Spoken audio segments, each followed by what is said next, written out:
자, 오늘은 이제 계속해서 사도신경 속의 구속사 그 5번째 시간입니다.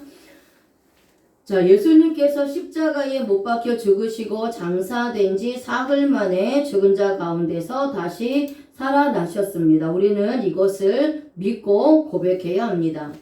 자, 그런데 여기서 우리말 성경에는 장사한 지로 번역되어 있지만 히브리어 성경에는 장사 지낸 바 되시고 라고 되어 있습니다. 자, 히브리어 성경 한번 같이 읽어보겠습니다. 시작. 자, 우니케바르 야라드 쉐올 캄 미베인 하메팀 바용 하쉘리시.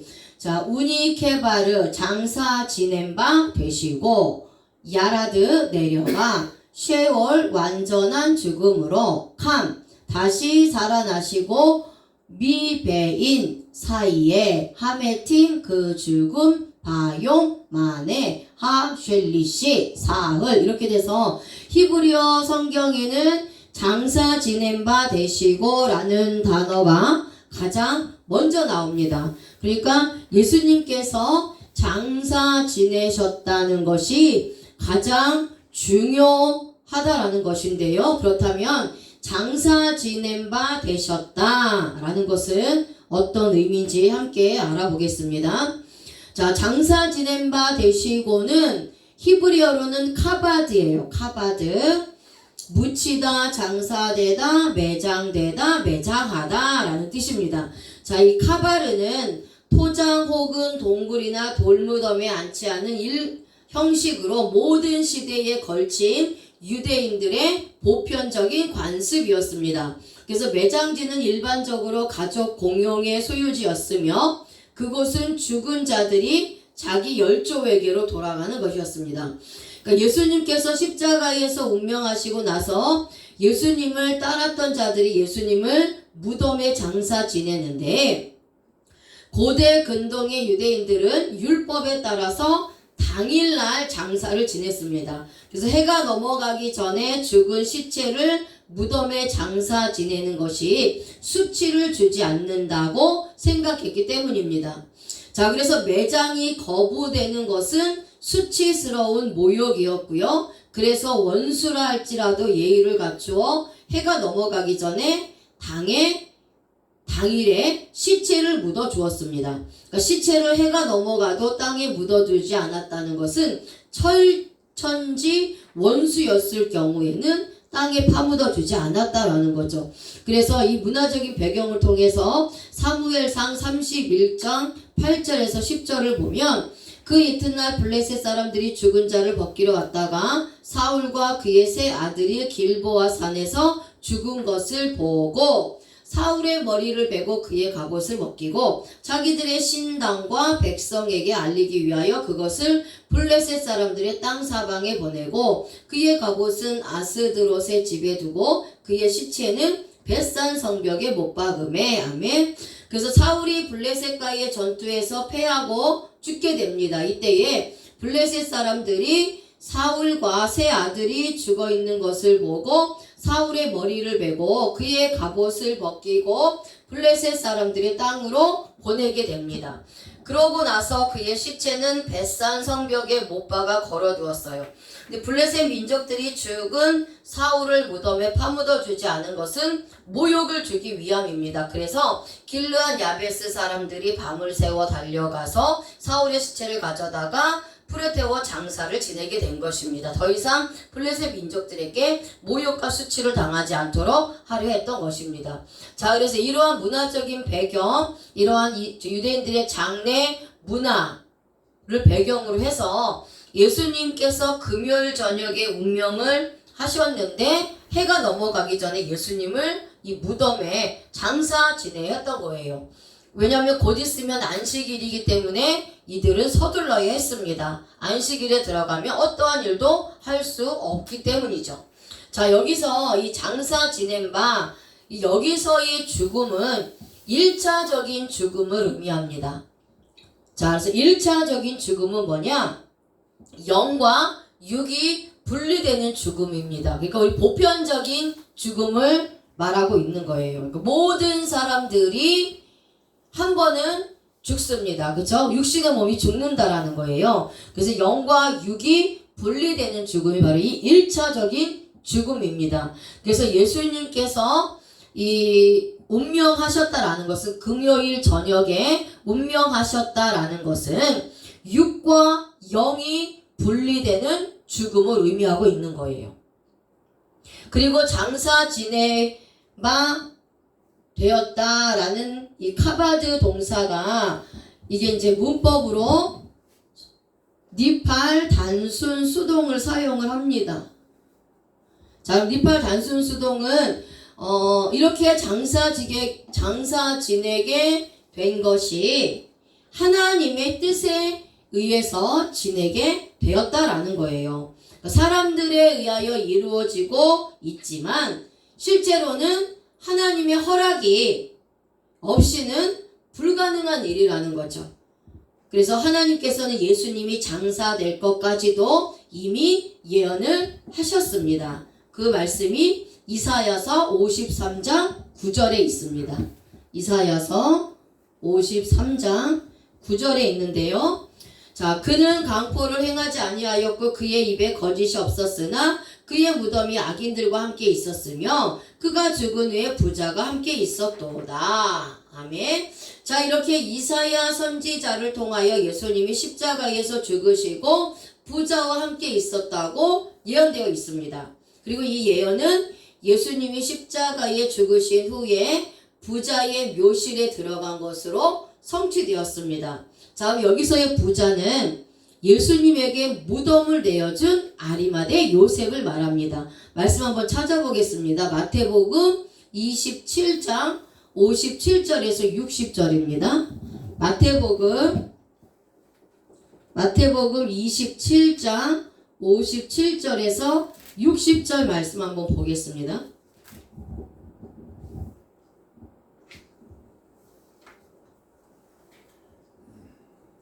자, 같이 읽겠습니다. 시작. 저물었을 때에 아리마대의 부자 요셉이라 하는 사람이 왔으니 그도 예수의 제자라. 빌라도에게 가서 예수의 시체를 달라 하니 이에 빌라도가 내주라 명령하거늘 요셉이 시체를 가져다가 깨끗한 세마포로 싸서 바위 속에 판 자기 새 무덤에 넣어두고 큰 돌을 굴려 무덤 문에 놓고 가니. 아멘. 자, 아까 구약 이사야서 53장 9절 말씀에 예언하신 대로 신약에서 이 부자인 아리마대 요셉을 하나님이 사용하십니다. 그래서 그를 통해서 예수님을 무덤에 들어가 장사 지내게 하셨어요. 자, 원래 부자들은 자신의 무덤을 살아있을 때에 미리 파놓게 됩니다.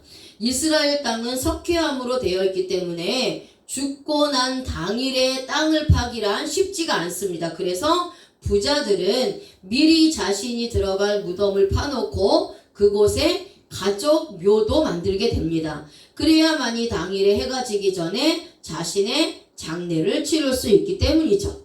반면에 가난한 자들은 돈이 없기 때문에 미리 무덤을 만들어 놓을 수가 없습니다.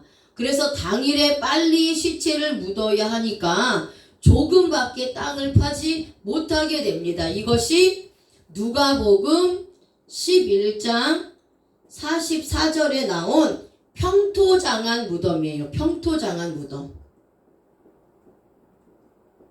평토장한 무덤입니다. 그러니까 땅을 조금 파니까 여기에 이제 이렇게 뼈가 나오게 되죠. 여기가 땅이면 땅을 이렇게 조금만 파니까 이 시체가 이제 썩으면 여기서 이제 시체의 뼈가 올라오게 되는 거예요. 이게 평토장한 무덤입니다. 그러니까 나중에 시체가 썩어서 뼈가 이렇게 드러나게 되는 무덤이 이게 평토장한 무덤이에요. 제사장들은 6월달에 제사를 드리러 올라가는 자들이 이 뼈에 의해서, 율법에는 시체를 만지는 자마다 부정해진다고 했잖아요. 또 시체에 뼈가 몸에 닿는 것도 부정해지는 겁니다. 그렇게 부정해지면 예루살렘에 올라가서 6월달에 제사를 드릴 수가 없도록 되어 있어요. 율법에. 그러니까 이제 이 이 뼈에 몸이 닿으면 안 되니까, 그래서 부정해지면 안 되니까 이 뼈가 드러나는 이 무덤 위에 이렇게 회를 쳤다는 거예요. 이렇게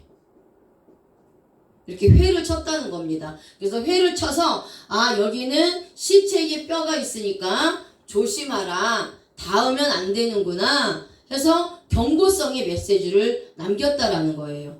그래서 이 회칠한 무덤이 마태복음 23장 27절에 나오는 그 회칠한 무덤입니다. 그래서 이 회칠한 무덤은 부정해진 무덤이고 시체가 부패하고 있는 신생 무덤이라는 표시를 해 놓은 겁니다. 자, 이게 이스라엘의 장례 문화라는 거예요. 그래서 예수님이 이 평토장한 무덤, 이 가난한 자와 같이 땅에 파묻혀서 이게 뼈가 나와서 회를 칠한다 할지라도 아무리 회를 쳐도 이 위에 사람이 밟고 지나갈 수밖에 없는 거잖아요. 아니면 아무리 조심한다고 해도 여기를 지나갈 수밖에 없는 상황이 올 수도 있다라는 거죠. 그러니까 예수님께서는 만왕의 왕이 되시고 하나님이 되시고 하나님의 아들이 되신 예수님이 비록 예수님이 비록 하나님의 택한 백성들을 위해서 죽으셔야 했고 장사 지낼 수밖에 없지만, 그렇다고 해서 일반 사람들과 같이 이렇게 평토장한 무덤, 회칠한 무덤으로 예수님이 장사 지내게 되는 것을 하나님이 원하시지 않았다라는 겁니다. 그래서 이미 과거에 이 아리마대 요셉을 예비시켜 놓으신 거예요. 그래서 부자 아리마대 요셉을 통해서 미리 준비해 놓은 그러한 이제 토굴에서 장사를 지내시게 되었다라는 거죠. 자, 여기 장사 지낸 바 되시고라는 문법이 이제 완료 시제를 씁니다. 자, 이것이 중요하죠. 자, 완료 시제를 씁니다. 그러니까 예수님의 1차적인 죽음이 완전한 죽음이었다라는 것을 말씀하고 있는 거예요. 완전하고 완벽하게 죽었다라는 겁니다. 그러니까 예수님의 장례가 완전하게 치루어졌다는 것이에요. 자, 그런데 이것이 와우 개석법의 완료 시제로서 미완료 시제로 바뀝니다. 그러니까 예수님께서 완전한 죽음에 있었는데 그 죽음은 계속해서 죽은 상태로 있었다라는 것이에요. 언제까지 있었느냐? 하나님께서 예수님을 부활시키기 전까지는 완전한 죽음에 있었다라는 거죠. 완전하게 무덤에 있었다라는 겁니다. 사도들은 이것을 고백한 것입니다. 자, 이러한 신앙을 고백하면서 예수님이 십자가에서 죽으신 것은 육과 영이 완전히 분리되는 1차적 죽음이 이루어졌다고 고백한 거예요. 그래서 우리들도 사도신경을 고백할 때에 이것을 고백해야 합니다. 예수님이 나를 위해서 십자가에서 죽으신 것은 내가 죽은 1차적인 죽음까지도 담당하셨다 라는 것을 고백하는 겁니다. 자, 헬라어 한번 읽어보겠습니다. 헬라어 한번 같이 읽어보겠습니다. 시작. 카이 타펜타 카텔돈타 에이스타 카토타타 테 트리테 헤메라 아나스 단타. 자, 카이 타펜타는 장사한지, 카텔 돈타는 죽음을, 에이스 향하여, 카토 타타 아래로. 자, 테는 번역이 없습니다. 트리테 사흘, 헤메라 만에, 아나스 단타 다시 살아나시며. 자, 이게 이제 헬라어예요. 자, 그래서 헬라어로 장사했다는 것은 타포스입니다. 타포스. 자, 이것은 무덤이라는 뜻이고, 이 단어는 답토, 매장하다라는 뜻에서 유래되었어요. 그런데 이 단어에는 목적격을 사용을 합니다. 자, 목적격을 사용해요. 그렇다면 하나님께서 예수님을 십자가에서 죽이시고 장사를 지내신 목적이 무엇이냐는 겁니다. 자, 그 목적은 하나님의 택함 받은 자들의 1차 1차적인 죽음을 담당하시고 또 2차적인 죽음까지 완전하게 담당하셔서 구원시키기 위해 무덤에 지내신 것을 말씀하고 있어요. 사람은 반드시 1차적인 죽음이 일어나고 또 2차적인 죽음이 있습니다. 그러니까 1차적인 죽음은 예수 그리스도를 믿는 자나 예수 그리스도를 믿지 않는 자나 모두에게 오는 것이 1차적 죽음이에요. 그래서 1차적 죽음은 혼과 영이 분리되는 죽음입니다. 그래서 우리 사람이 죽게 되면 그 순간 바로 우리의 영과 혼이 분리되는 거예요. 그래서 이 세상에서 이 1차적 죽음을 피할 사람은 한 명도 없습니다. 예수님조차도 1차적 죽음을 십자가에서 운명하시면서 이루셨다라는 거예요. 예수님도 1차적 죽음을 친히 이루셨다는 겁니다. 그리고 또 사람에게는 2차적인 죽음이 있어요. 2차적인 죽음이 있는데 이 2차 죽음은 성경에 둘째 사망으로 되어 있습니다. 둘째 사망. 그럼 둘째 사망은 뭐냐? 지옥의 불못에 던져지는 죽음입니다. 그러니까 예수 그리스도를 믿는 자들은 이 2차 죽음, 이 둘째 사망에 이르지 않습니다. 그것을 예수님이 완성하셨기 때문이에요. 그래서 예수 그리스도께서 십자가에서 이 죄를 담당하시고 죽으심으로 첫 번째로는 1차적인 죽음을 위해서 죽으신 거고요. 그 다음에는 하나님의 택함 받은 자들의 2차적인 죽음까지 담당하셨다라는 겁니다. 그런데 예수님을 믿지 않는 자들은 둘째 사망에 이릅니다. 둘째 사망에 이뤄요. 둘째 사망은 지옥 불못에 던져지는 사망입니다. 그래서 예수님은 하나님의 택한 백성들의 1차적인 죽음과 2차적인 죽음을 담당하시고 무덤에 장사 지내셨기 때문에 예수 그리스도를 믿는 자들은 2차적인 죽음, 즉 둘째 사망에 이르지 않게 된 겁니다. 그 말씀의 근거를 보면요. 우리말 성경의 사도신경에는 기록되어 있지 않는데 원문 성경에 기록된 단어가 있어요. 그 단어가 뭐냐면 여기 내려가 그리고 완전한 죽음으로 라는 단어입니다. 그러니까 우리말 성경에는 이 완전한 죽음 그리고 내려가 라는 단어가 없어요. 그런데 원문 성경에만 내려가 완전한 죽음으로 라는 단어가 있다라는 거예요. 그래서 예수님께서 장사 지낸 바 되어 완전한 죽음으로 내려가셨다라는 겁니다.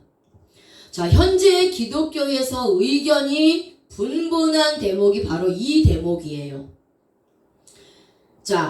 한번 우리말 성경의 사도신경 한번 보겠습니다. 우리말 성경의 맨 앞에 사도신경을 보시면 우리말로 번역된 성경에는 이 사도신경 밑에 뭐라고 되어 있냐면요.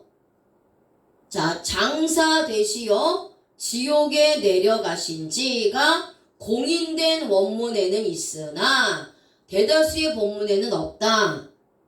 이렇게 별도로 주석이 달려있죠. 찾으셨나요?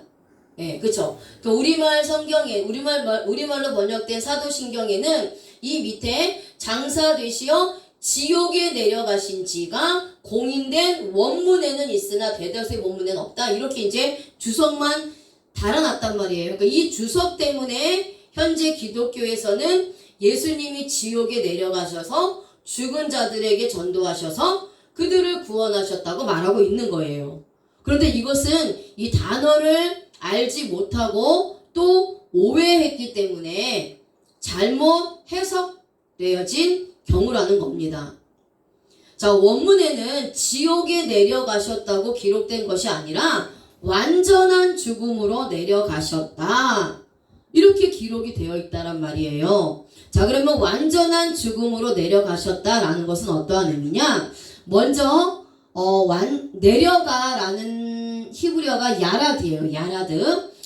내려가다, 파괴하다, 밟다 이런 뜻이에요.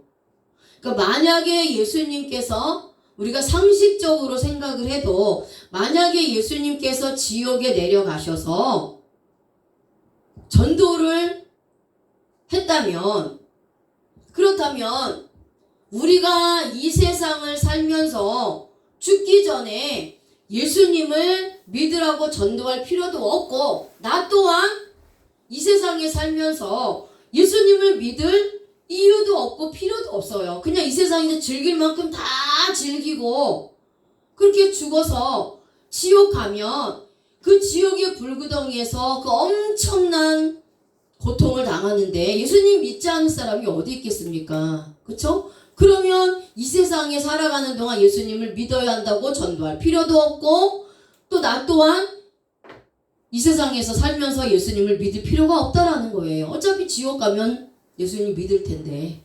그러니까 이거는 말이 안 된다라는 겁니다. 상식적으로도 말이 안 되는 것이고요.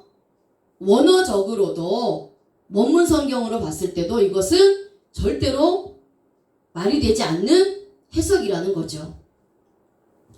자, 사람들은 모두가 1차적 죽음을 맞이하게 됩니다. 이 죽음으로 만약에 끝난다면 이 세상에서 예수님을 믿을 필요가 없다라는 거예요.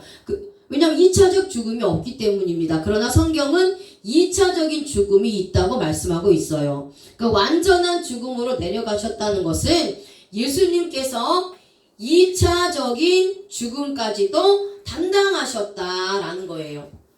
그리고 예수님이 2차적 죽음까지 담당하신 것은 아무나를 위해서 모든 사람을 위해서 모든 사람의 2차적인 죽음을 위해서 예수님이 담당하신 게 아닙니다. 그러니까 2차적인 죽음은 누구를 위해서 담당하셨느냐?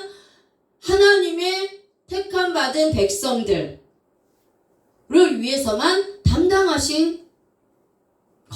담당하셨다라는 것입니다. 그러니까 하나님께서 선택하지 않은 자들의 2차적인 죽음에 대해서는 예수님이 담당하지 않으셨다라는 거예요. 그래서 2차적인 죽음, 1차적인 죽음은 예수님을 믿는 자나 믿지 않는 자나 누구에게 오지만 2차적인 죽음은 둘째 사망, 불못에 던져지는 이 죽음이기 때문에 예수 그리스도를 믿는 자는 2차적인 죽음이 없다라는 거예요. 둘째 사망에 이르지 않는다라는 겁니다. 오직 예수님을 믿지 않는 자들이 2차적인 죽음 그리고 둘째 사망에 이르는데 그것은 예수님께서 십자가에서 죽으시고 장사를 지내셔서 완전한 죽음으로 내려가셨는데 완전한 죽음, 이 2차적인 죽음을 위해서 예수님이 내려가신 것은 오직 하나님의 택한 백성들의 2차적인 죽음을 위해서만 내려가셨기 때문에 그것을 담당하셨기 때문에 구원받은 자들에게는 2차적인 죽음이 없다라는 거예요. 오지 않는다라는 겁니다. 자, 그래서 계시록 2장 10절에서 11절 말씀 같이 한번 읽어볼까요? 요한계시록 2장 10절에서 11절 말씀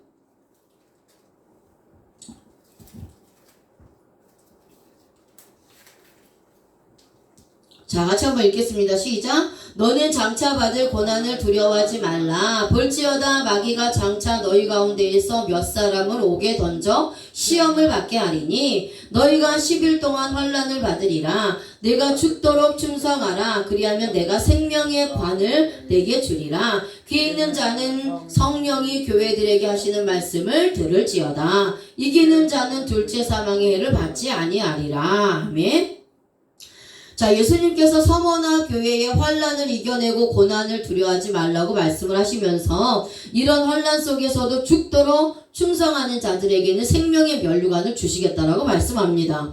그러면서 이제 귀 있는 자들은 들으라. 이기는 자들은 둘째 사망의 해를 받지 않는다 라고 했는데 여기서 이기는 자는요 하나님의 택한 백성들, 그래서 믿음을 지키면서 살아간 자들을 말씀하고 있는 거예요. 그러니까 예수 그리스도를 믿으면서 믿음으로 이 세상에서 살아간 자들, 그런 자들은 둘째 사망의 해를 받지 않는다는 것입니다. 이 둘째 사망이 2차적인 죽음이라는 거예요. 그리고 주님께서는 이 2차적인 죽음까지도 완전하게 이루셨다라는 것을 오늘 이 완전한 죽음으로 내려가셨다라는 것을 통해서 말씀하고 있다라는 것이죠.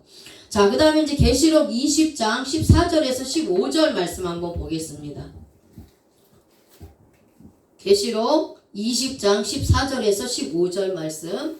자, 같이 읽겠습니다. 시작. 사망과 음부도 불못에 던져지니 이것은 둘째 사망 곧 불못이라. 누구든지 생명책에 기록되지 못한 자는 불못에 던져지더라. 아멘. 둘째 사망은 불못에 던져지는 사망이요 2차 죽음입니다. 이 2차적 죽음, 즉 불못에 던져지는 둘째 사망은 예수 그리스도를 믿지 않는 자들에게만 들어가게 됩니다. 그들은 창세전에 이미 사망의 책에 이름이 기록되어 있기 때문에 반드시 2차적 죽음인 불못에 들어가게 됩니다.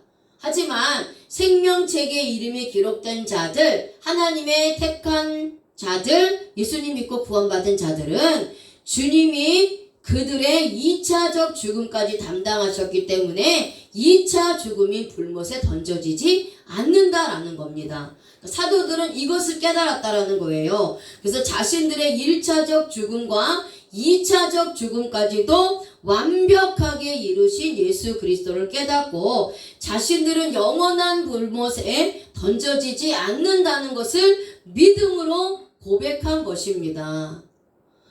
자, 아까 제가 서론에 말씀드렸듯이 유대인들은 신앙을 지키는 것만으로도 마치 자신의 생명을 놓고 신앙을 지키는 겁니다.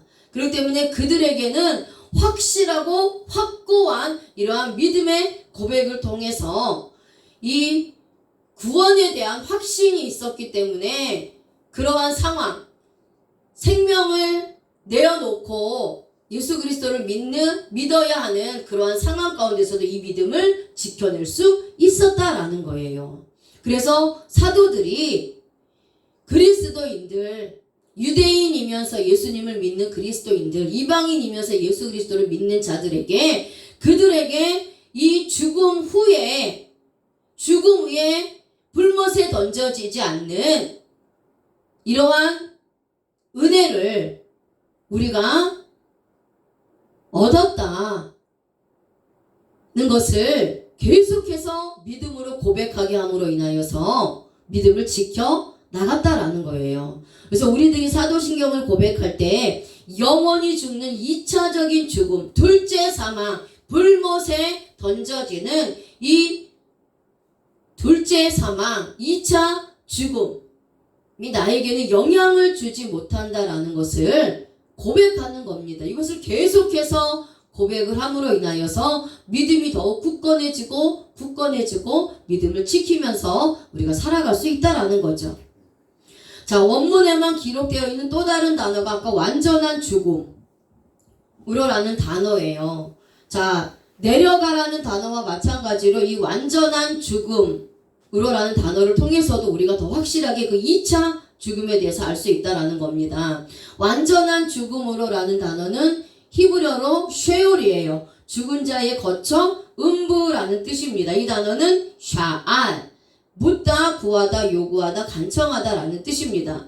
그러니까 주님께서 완전한 죽음으로 내려가셨다는 것은 선택받은 자들을 위하여 죽은 자의 거처로 내려가신 것입니다. 그리고 그들에게 2차적인 죽음이 오지 않도록 하나님 아버지 앞에서 간구하고 간청하였다는 것을 의미하고 있어요. 그래서 이 완전한 죽음으로라는 쉐얼이 어근이 샤알입니다. 묻다, 구하다, 요구하다라는 거예요.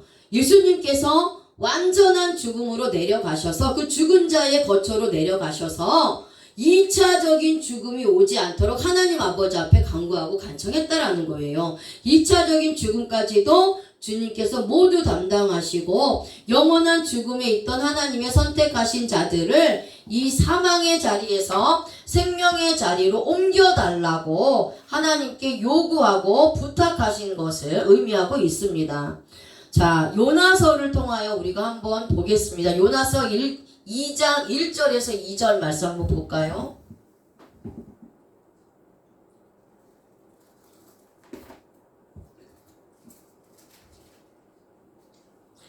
자, 요나서 2장 1절에서 2절 말씀을 좀 보겠습니다.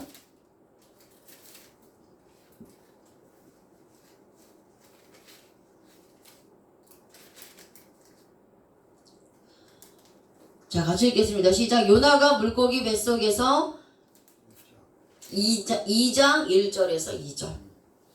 시작. 요나가 물고기 뱃속에서 그의 하나님 여호와께 기도하여 이르되 내가 받는 고난으로 말미암아 여호와께 불러 아뢰었사더니 주께서 내게 대답하셨고 내가 스올의 뱃속에서 부르짖었더니 주께서 내 음성을 들으셨나이다. 아멘. 자, 요나가 물고기 뱃속에 들어가 3일 동안 있게 됩니다. 이때에 하나님께 기도하게 되죠. 내가 받는 고난으로 말미암아 여호와께 불러 아뢰었사더니 하나님께서 요나에게 대답하셨다는 것입니다. 또한 요나가 스올의 뱃속에서 부르짖었더니 주께서 자신의 음성을 들으셨다고 고백하고 있는데요. 여기서 스올이 여기 완전한 죽음으로 표현하고 있는 쉐올과 같은 단어예요.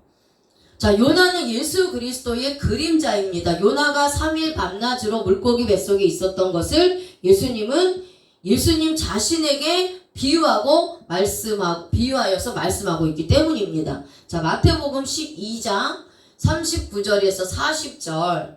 자, 제가 읽겠습니다. 마태복음 12장 39절에서 40절 보면 예수께서 대답하여 이르시되 악하고 음란한 세대가 표적을 구하나 선지자 요나의 표적밖에는 보일 표적이 없느니라. 요나가 밤낮 사흘 동안 큰 물고기 뱃속에 있었던 것 같이 인자도 밤낮 사흘 동안 땅속에 있으리라. 아멘. 자, 그래서 예수님께서 악하고 음란한 세대가 표적을 구하고 있지만 예수님은 요나의 표적밖에는 보여줄 표적이 없다고 말씀하고 있어요. 자, 이 표적은 요나가 밤낮 사흘 동안 큰 물고기 뱃속에서 있었던 것 같이 예수님께서도 밤낮 사흘 동안 땅속에 있을 것이라는 말씀입니다. 그럼 우리가 깨달을 것은 예수님은 지옥으로 내려가신 것이 아니라는 거예요.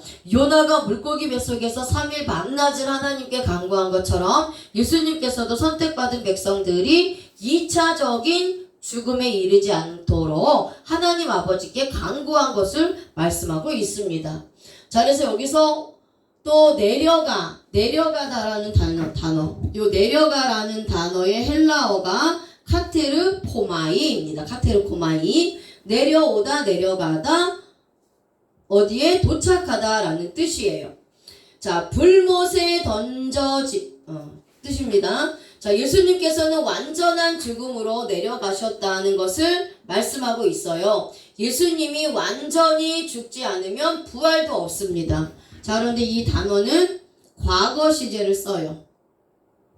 자, 과거 시제를 씁니다. 그러니까 예수님은 이미 구원받은 백성들을 위해 완전한 죽음까지 내려가셔서 부활될 것이 예정되어 있었다라는 거예요. 그리고 수동태를 쓰죠.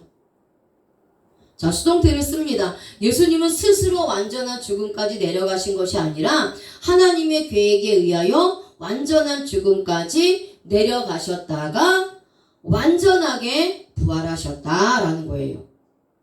자, 예수님은 철저하게 선택받은 백성들을 위하여 오셨고 선택받은 백성들을 위하여 죽으셨습니다. 이렇게 땅속에서 완전한 죽음으로 3일 동안 계시다가 부활을 하셨어요. 그래서 예수님을 믿고 생명책에 이름이 기록된 자들은 더 이상 2차적 죽음에 이르지 않게 됩니다. 더 이상 영원한 불못에 들어갈 죽음 때문에 이 세상에서 고민할 필요가 없다라는 거예요. 내가 예수 그리스도를 믿고 사도신경을 고백한다는 것은 이것을 믿음으로 고백하는 겁니다. 사도들은 많은 신앙의 후손들에게 이것을 가르쳐 주기 위해서 사도신조를 만들었다라는 겁니다. 자, 이제 이렇게 장사 지낸 바 되시고 완전한 죽음으로 내려가셨다가 이제 다시 살아 나셨어요. 다시 살아나시고라는 단어가 쿰입니다. 쿰. 일어서다, 확정되다, 거주하다, 정하다, 복구시키다 라는 뜻입니다. 자, 예수님이 1차적 죽음과 2차적 죽음에서 다시 일어나신 것은 하나님의 계획이면서 이미 확정된 일이라고 말씀하고 있어요. 이 모든 것은 하나님의 계획과 뜻이며 또 구속사의 경륜인 것입니다. 자, 이렇게 하시지 않으면 선택받은 백성들이 절대로 살아날 수 없기 때문이에요. 이렇게 예수님을 부활시켜 주시고 하나님 우편 보좌에 앉게 해 주셨습니다. 예수님은 죄인의 모양으로 이 땅에 오셨어요. 하지만 영원한 만왕의 왕으로 하나님께서 복귀시켜 주셨습니다. 이것 또한 미리 하나님께서 예정해 놓으셨어요. 로마서 1장 3절에서 4절에 그의 아들에 관하여 말하면 육신으로는 다윗의 혈통에서 나셨고 성결의 영으로는 죽은 자들 가운데서 부활하사 능력으로 하나님의 아들로 선포되셨으니 곧 우리 주 예수 그리스도시니라. 아멘. 자, 예수님에 관하여 말하자면 육신으로는 다윗의 혈통에서 나오셨고 성결의 영으로는 죽은 자들 가운데서 부활하사 능력으로 하나님의 아들로 선포된 분입니다. 성결의 영은 영원한 죽음에서 계셨다가 하나님께서 성령님과 함께 계시는 깨끗한 영인 여호와의 모습으로 부활하신 것을 의미하고 있습니다. 그래서 선택은 받았지만 죽어있던 자들 가운데서 하나님께서 부활시켜 주셨다라는 거죠. 이렇게 살아난 자들은 영화의 몸으로 부활하신 예수님은 하나님의 아들로 선포되셨습니다. 바로 나에게는 영화의 몸으로 부활하신 주님이 하나님의 아들이라는 것을 믿고 고백하는 겁니다. 자, 유대인의 사고 개념에는 죽은 자를 장례하고 나서도 3일 동안은 살아날 수 있다고 생각을 했어요. 죽었던 사람에게서 영혼이 나갔다가도 3일 안에 다시 들어와 살 수 있다라고 생각했기 때문입니다. 그리고 실제로 전해지는 전통에 의하면 죽은 후에 3일 만에 실제로 살아난 사람들도 있다라고 합니다. 그러니까 이것이 신약시대 유대인들의 죽음에 관한 생각이었어요. 그 신뢰로 예수님께서 나흘 만에 나사로를 찾아가게 되는 그 말씀이 요한복음 11장 11절에서 17절 말씀에 기록되어 있습니다. 예수님께서 나사로가 죽었다는 소식을 듣고 곧바로 가시지 않고 시간이 흐른 후에 가게 됩니다. 그러면서 예수님께서 제자들에게 나사로가 잠들었으니 내가 깨우러 간다라고 말씀하고 있어요. 그러니까 제자들은 이것을 이렇게 예수님 말하자 그럼 잠들었으면 낫겠나이다 라고 말하고 있다라는 거죠. 이미 예수님께서는 나사로가 죽었다라는 것을 말씀하셨지만 유대인의 개념의 죽음은 영원히 돌아올 시간이 있다는 것으로 인식하고 있었기 때문에 제자들이 이렇게 말을 했다라는 거예요.